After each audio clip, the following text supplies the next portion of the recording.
Good morning students. आज इस topic में हम बात करेंगे संयोजकता की कि संयोजकता किसे कहते हैं। तो देखिए, इसकी परिभाषा की अगर बात करें,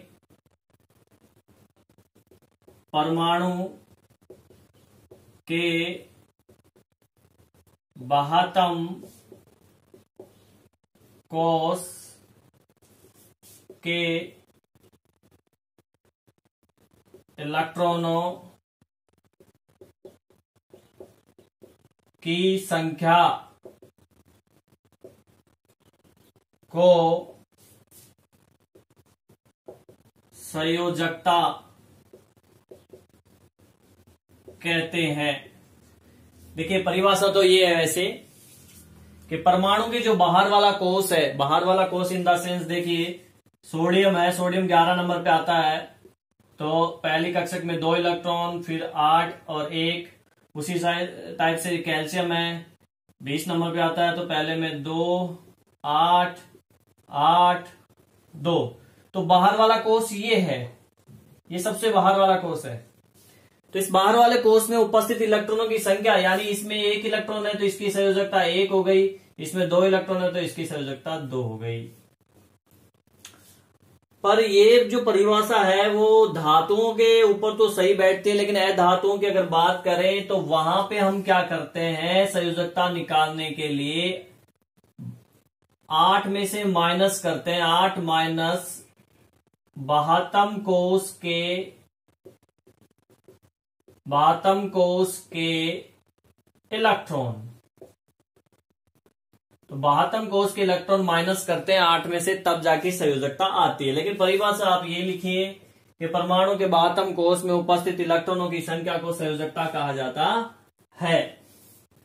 अब हम बात करें कि 1 से लेकर 20 तक के जो तत्व हैं, इन तत्वों की संयोजकता कितनी होती है और कैसे हम निकालें।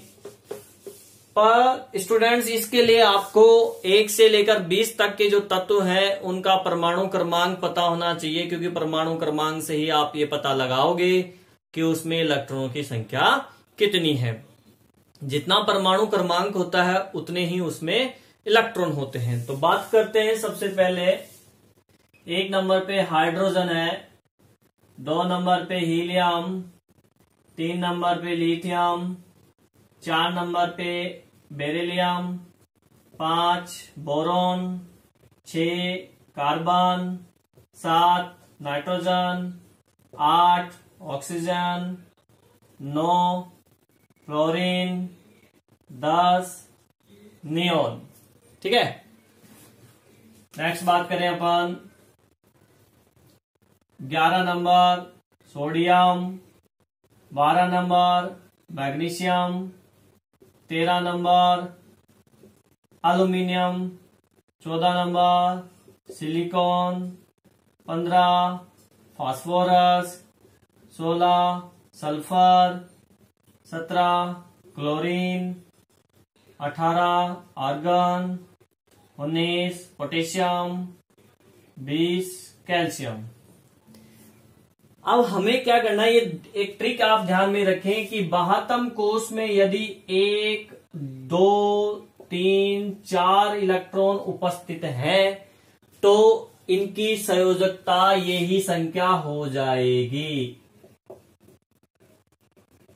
अगर 1 इलेक्ट्रॉन उपस्थित है तो 1 होगी, 2 होगा तो 2 संयोजकता, 3 होगी तो 3 और 4 हो तो 4। लेकिन अगर बाह्यतम कोश में 5, 6, 7 और 8 इलेक्ट्रॉन उपस्थित हैं, तब उनकी संयोजकता क्या होगी, 8 माइनस बाह्यतम कोश के इलेक्ट्रॉन। तब हम क्या करेंगे, 8 में से बाह्यतम कोश के इलेक्ट्रॉन माइनस करेंगे और संयोजकता निकालेंगे। अब इस केस में हम 1 से 20 तक में दोनों टाइप आपको मिल जाएंगे, तो इनकी बात करते हैं। चलो पहले इस तरह बात कर लेते हैं।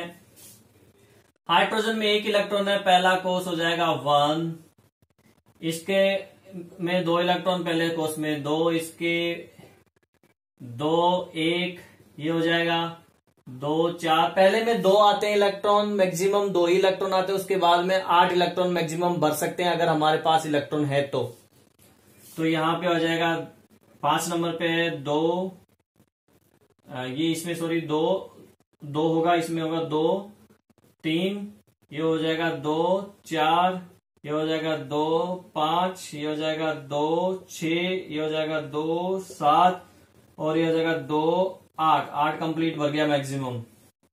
इधर की बात करें तो इस तरफ देखिए,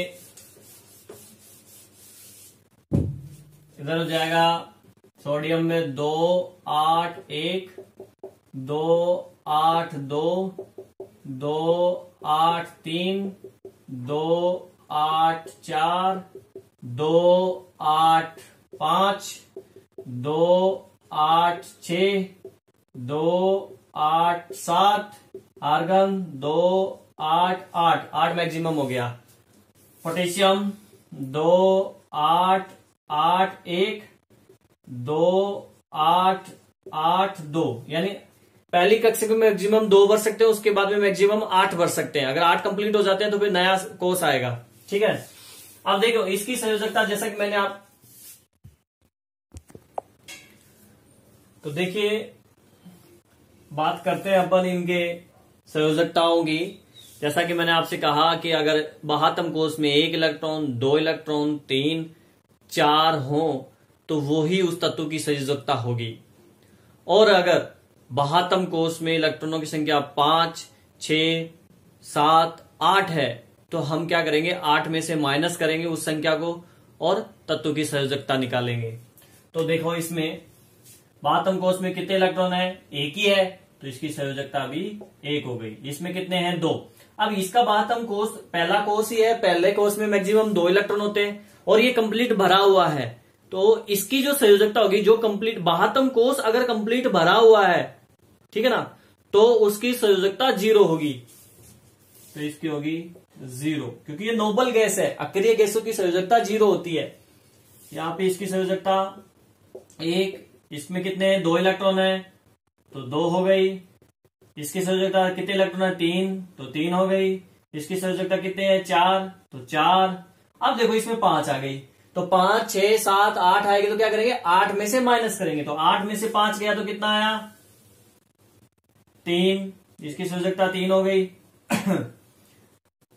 6 को 8 में से माइनस किया 2 संयोजकता, 7 को किया 1 और ये 8, एक तो कंप्लीट भर गया और वैसे भी 8 में से 8 माइनस करोगे तो 0 आएगा। और पूरा भरा हुआ है, ये नियोन है, नोबल गैस है, यानी 0। इसकी संयोजकता देखिए, 1, इसकी 2, ये 3, ये 4 है, 5 आ गया, 8 में से माइनस करें 3 2 1। आर्गन नोबल गैस बाह्यतम कोष कंप्लीट भरा हुआ 0। इसकी 1 हो जाएगी, इसकी 2 हो जाएगी।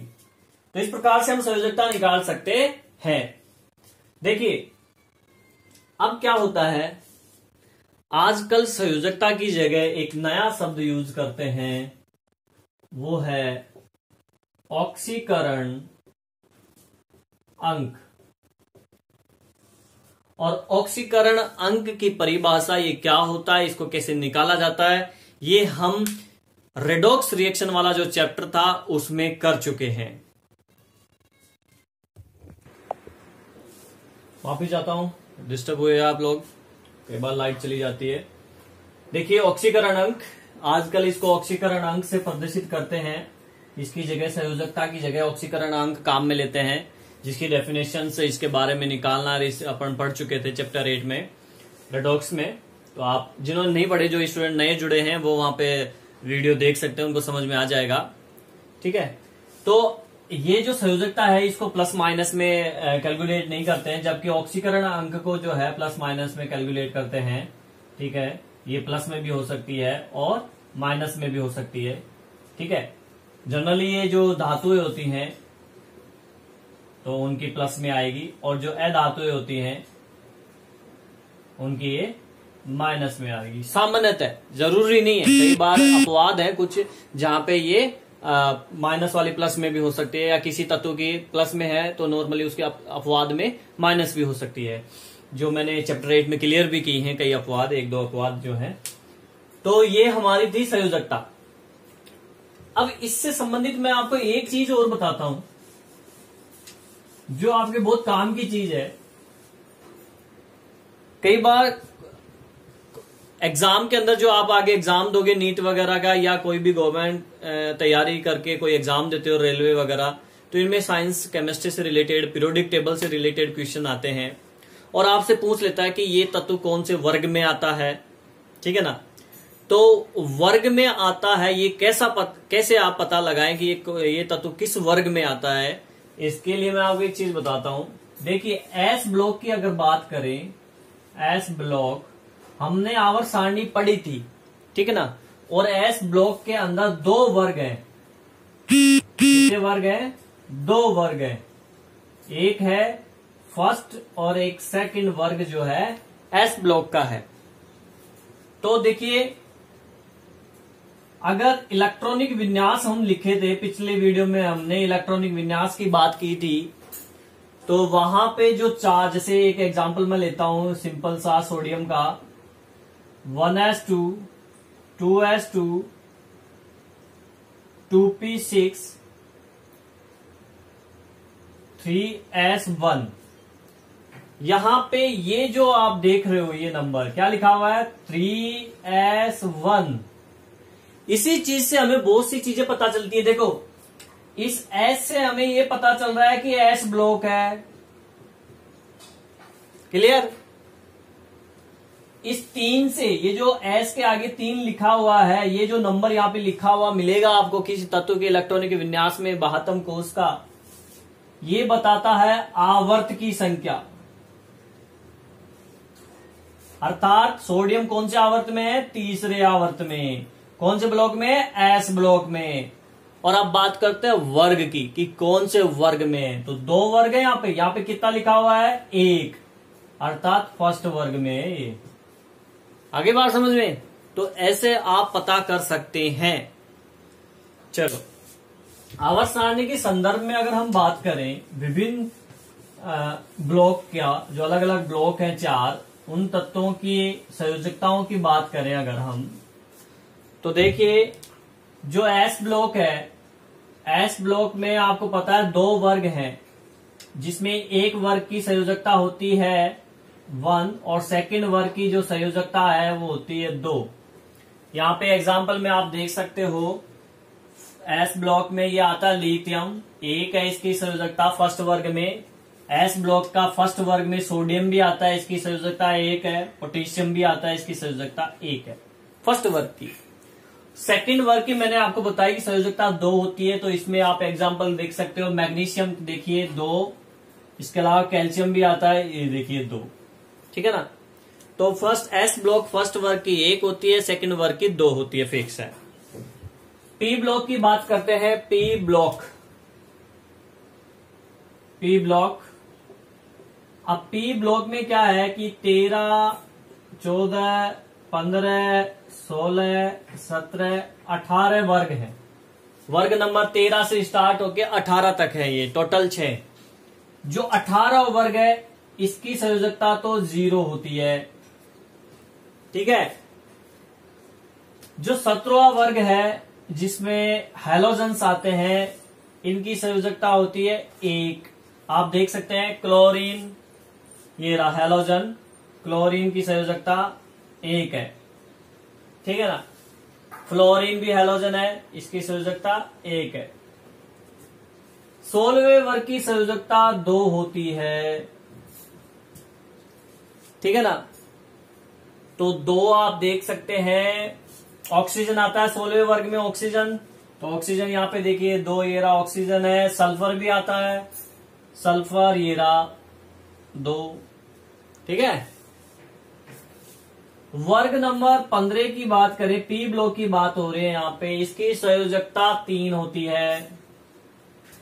और इसमें नाइट्रोजन आता है, तो नाइट्रोजन देखिए, नाइट्रोजन ये रहा 3 संयोजकता। इसी टाइप से 14वें वर्ग की बात करें तो संयोजकता 4 होती है, कार्बन आता है, इसमें कार्बन की संयोजकता 4 आप देख सकते हो। और 13वें वर्ग की संयोजकता की अगर बात करें तो बोरोन आता है, इसमें मोस्टली इसकी संयोजकता 3 भी होती है, लेकिन वेरिएबल है यानी परिवर्तनशील है थोड़ी सी। इसमें 3 भी होती है कई बार, ठीक है ना, और किसी किसी में इसमें 5 भी होती है, तो कंफ्यूजन नहीं होना है, ये थोड़ा ध्यान रखें आप, ठीक है। अब बात करते हैं डी ब्लॉक की और एफ ब्लॉक की। D block and F block, इन दोनों ही ब्लॉक के जो तत्व हैं वो कोई एक संयोजकता प्रदर्शित नहीं करते हैं। इनमें तत्वों की जो संयोजकताएं हैं वो बदलती रहती हैं, कई बार 3, 4, कई बार 2, कई बार 1, कई बार 5 भी है, यहां तक कि 7 तक भी जा सकती है। इसलिए डी ब्लॉक और एफ ब्लॉक के तत्वों की संयोजकता को परिवर्तनशील संयोजकता कहते हैं, क्योंकि ये बदलती होती है, परिवर्तन होते रहता है, इसकी संयोजकता में परिवर्तन होता रहता है, इसलिए इसको परिवर्तनशील संयोजकता कहते हैं। क्योंकि इसमें आंतरिक डी कक्षक होता है, अधूरा रहता है, बाहर वाला कोष है, कई बार वहां से भी इलेक्ट्रॉन उत्तेजित होकर निकल जाता है, तो इस वजह से जो संयोजकता है परिवर्तनशील होती रहती हैं। तो ये हमारा संयोजकता का टॉपिक था। इसी के साथ ये चैप्टर भी शायद कंप्लीट हो गया है।